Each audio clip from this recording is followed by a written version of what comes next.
there in the octagon, mix it up a little bit for heaven's sake, or something like that. Somebody said. No.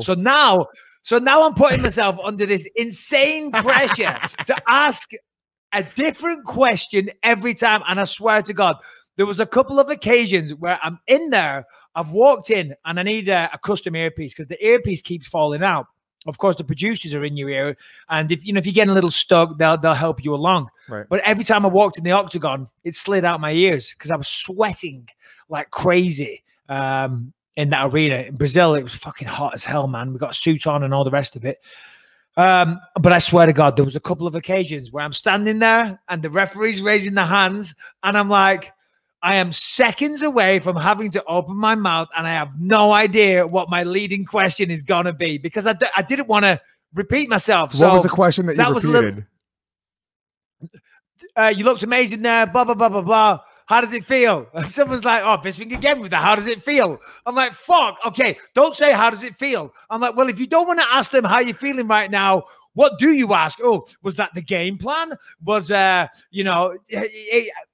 I just had a bit of a brain fart. You know what I mean? So there was a couple of times, because most of the time there was narrative in the fight. You know what I mean? So you knew where to go. Right. But there was a couple of times where there wasn't really anything that jumped off the page at me. You know what I mean? And I was like, fuck, what do I say? What do I say? And you get that nervous tension. The only thing I can compare it to is like I do stand-up comedy. I've hosted a lot of comedy shows a lot. So sometimes you'll be doing a showcase where there's like 5 or 6 comics on the show. And in the moment, right before you bring this person up, you forget their name.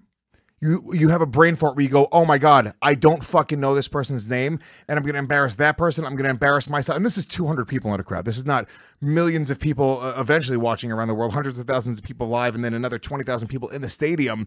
Did you have like almost that hot, nervous, like, oh my God, I'm really embarrassed feeling? Well, once again, there was a couple of times where I was like, afterwards, I was like full of self-doubt. I was like, fuck, that didn't go as well as what I would have liked. But it's funny you mentioned the forgetting of the names. And I don't think I'm really divulging any production secrets here. But as I said, they did give me, they warned me, and they said, just be aware. Sometimes commentators forget their names.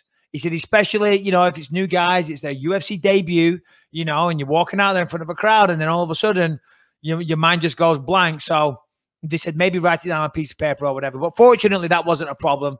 That wasn't an issue. But yeah, no, listen, all in all, it was fantastic. I truly loved the experience. It was great. I remember I texted my wife about 3 fights in. I said, I'm loving this. And I was. And then it's funny, John Gooden, the UK commentator, he made a comment afterwards. He said, Mike, we noticed like 2-3 fights in, we were like, oh my God, Bisping's going all in on the early prelims. He's still got another 13 fights left. You know what I mean? And Alfred! First one, take a shot, guys. Drink. And somebody is ringing the doorbell. There's nobody in, sorry.